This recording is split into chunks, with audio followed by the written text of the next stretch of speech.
alcalde de la ciudad de Madrid, José Luis Martínez Almeida, señores, señoras de la Corporación Municipal de Madrid, corporaciones municipales. Sí, a mí una vez me tocó gobernar una ciudad que es hija de Madrid, sin embargo estaba antes de Madrid. La hicieron antes que nadie los pueblos indígenas precolombinos, les llamamos. Allí tenían su ciudad principal, Bacata, y allí llegaron en el encuentro entre los dos mundos los españoles, y por alguna razón que creo saber cuál es, decidieron que allá en el centro de las montañas, muy cerca de la luna, o más cerca por lo menos, de la luna y de las estrellas, decía un alcalde por allí, fundaron una capital muy lejos del mar, sin un río navegable, en un lugar que en el capitalismo posterior se diría crecería una ciudad imposible, sin ningún contacto con los mercados mundiales, ni por la altura, ni por la distancia, ni por el agua. Yo creo que pensaban más bien en cómo defenderla, como antaño pensaba el feudalismo. No en cómo se convertiría en un poder económico, sino en cómo militarmente se volviera expugnable. En realidad mi ciudad no ha sido invadida después de eso por nadie. Sigue allí, en el centro, muy cerca de las estrellas, pero es hija de Madrid en ese sentido. De alguna manera u otra han recorrido una historia paralela. Allá se volvió la capital del virreinato, de la Nueva Granada se llamó. Allá se crearon las instituciones paralelas y espejo de España. Por allá llegaron las nuevas ideas tan lejos, quizás en barco, en libros clandestinos, y una juventud muy, muy joven leyó esos libros y decidió que era el tiempo de construir una república independiente. Comenzó una guerra, terminó la guerra, nos desencontramos y después nos volvimos a encontrar, ya en fases y en tiempos diferentes, en situaciones y contextos que en lugar de hacernos enemigos, nos fueron llevando a ser amigos, ya no bajo una relación ni de dominación ni de subyugación, sino una relación de seres libres, que querían tanto los colombianos y las colombianas como los españoles y las españolas. Tiempos posteriores, indudablemente, tiempos de tensión, de pasión, de heroísmo indudable, de azar, de tristezas también, de derrotas. Fue otra la historia que fue juntando nuestras dos grandes ciudades. El pensamiento democrático creció en ambas. El pensamiento de avanzada que trataba de cambiar el mundo creció en ambas. También por sus juventudes, también leyendo libros seguramente, también en la experiencia de las desigualdades sociales, la Madrid que recordamos nosotros sigue siendo la Madrid del primer amor de Bolívar, indudable. Como ese guerrero rebelde, con sangre negra en sus venas, también lector clandestino de los libros franceses, quiso conocer París, se desencantó ante la coronación del emperador Napoleón, encontró en Madrid, en esta ciudad, su primer y quizás único amor. Mucha historia se ha escrito de los amores de Bolívar, le gustaba buscar. buscaba por todos los rincones, en todas partes, después de una batalla, en una hamaca, en algún rincón del país. Muchísimas personas trataron de encontrarse allí en la vida de Bolívar. Encontró una francesa alguna vez, parisina ella, en un pueblo lejano del río Magdalena que se llama Tenerife. No sé qué hacía la francesa ahí, pero ahí la encontró en una de esas campañas. Él siempre recordó su primer amor, una madrileña. Y aún en los momentos de sus últimos días, y a pesar que la pasión lo rodeaba con otra guerrera ecuatoriana que se llamaba Manuelita Sáenz, decidió que cabalgaba con él en las batallas, que levantaba la bandera que levantaban los hombres de aquella época, jóvenes criollos. No se decía colombianos, se decía neogranadinos, venezolanos, ecuatorianos.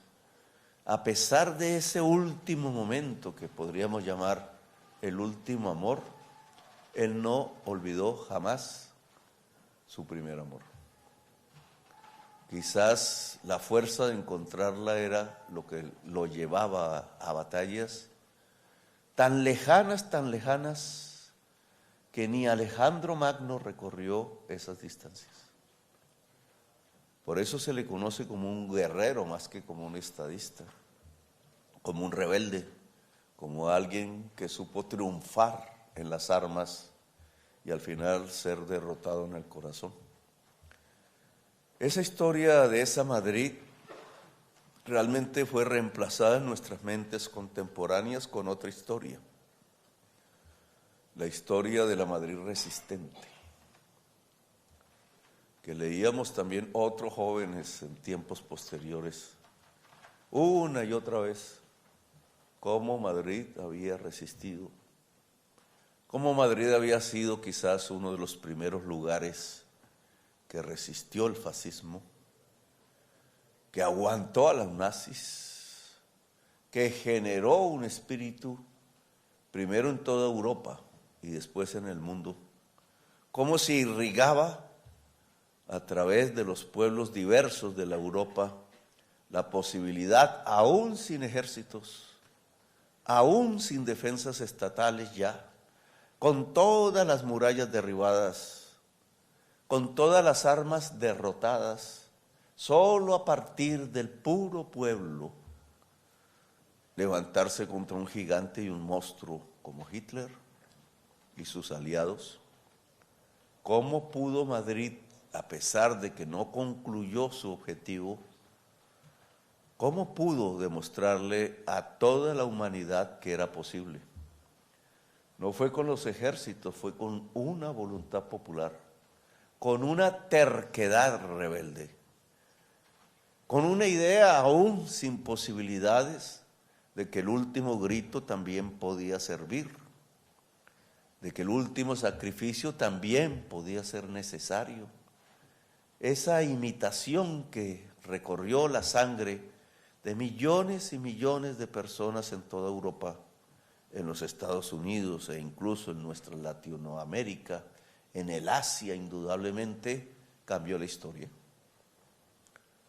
Quizás no se pudo cambiar antes, unos años, como hubieran querido muchas personas, pero a través de ese influjo se cambió la historia.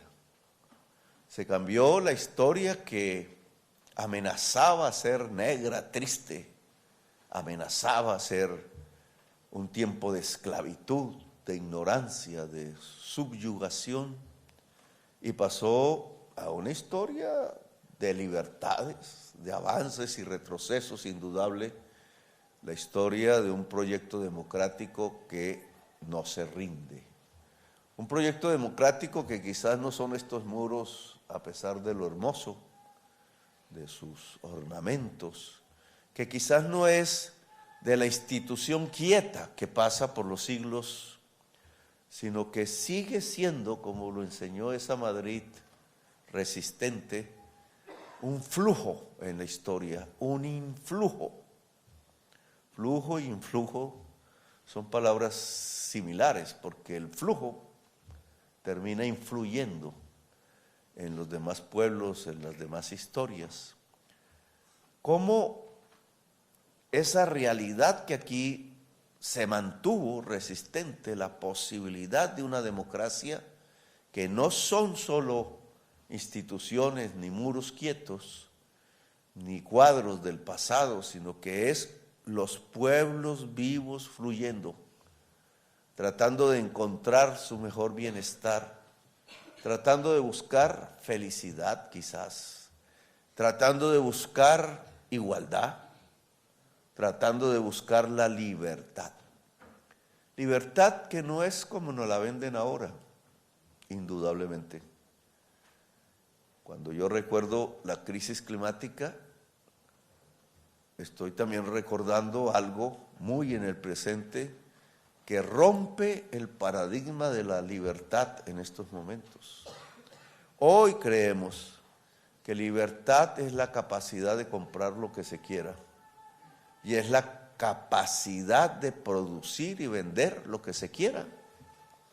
Es un concepto de libertad que no estaba en la cabeza de Bolívar, precisamente, ni de quienes levantaron esa bandera hace unos siglos, jóvenes todos, muchachos y muchachas, pero se transformó en eso por un paradigma de pensamiento cada vez más fuerte, pensar que la libertad humana es el hecho de comprar y de vender. La crisis climática lo que nos está diciendo es que no podemos comprar todo ni vender todo.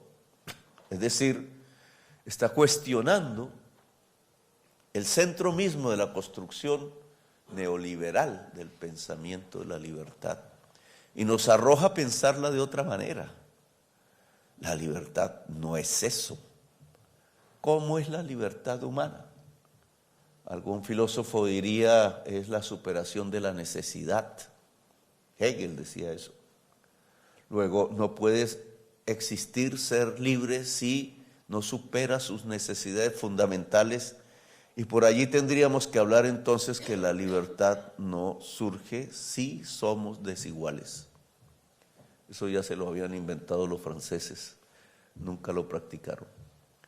Pero bajo esas nuevos paradigmas, bajo esas nuevas necesidades que tenemos que superar luego, bajo esas nuevas banderas de libertad, Madrid y los latinoamericanos y los y las colombianas nos encontramos. Es un nuevo terreno.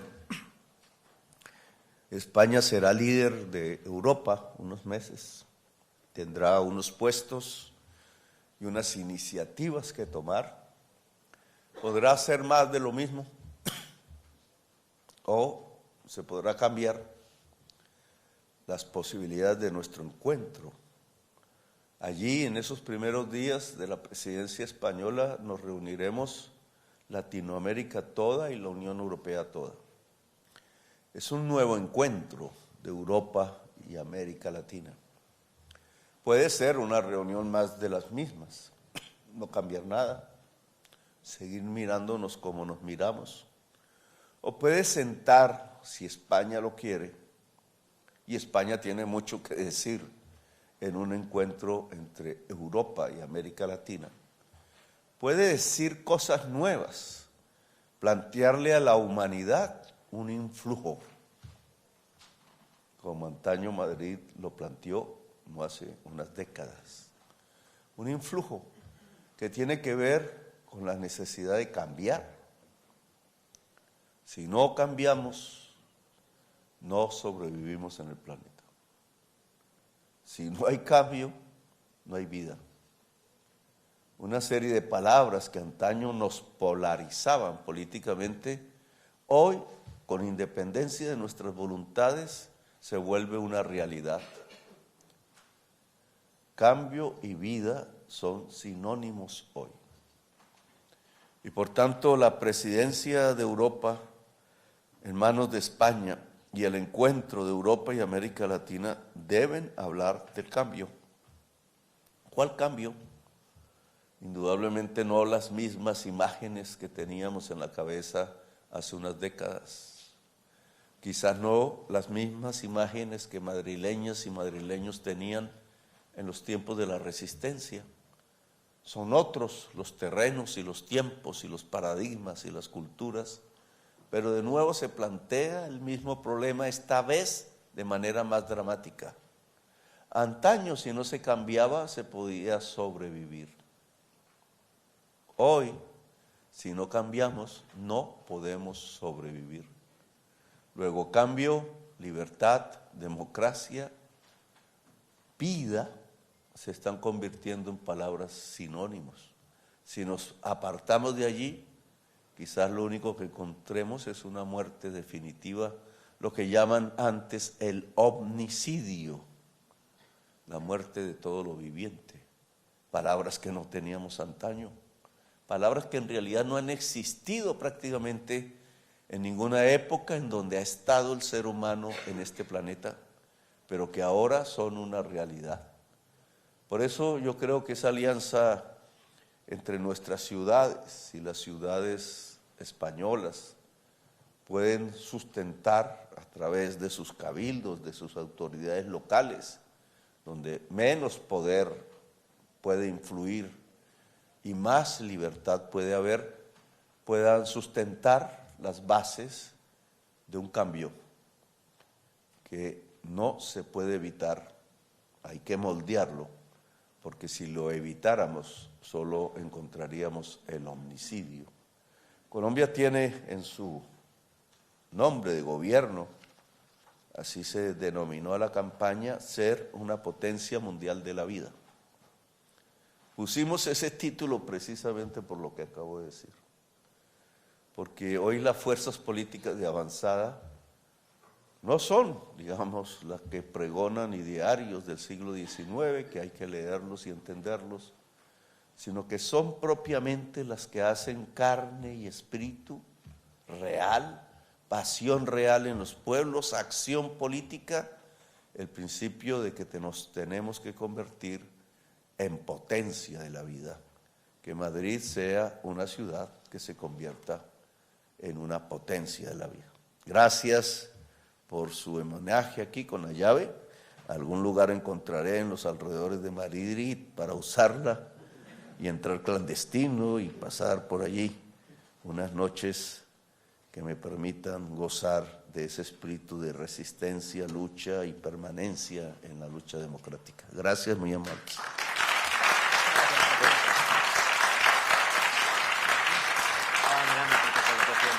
Gracias, muy amable. Gracias. Gracias.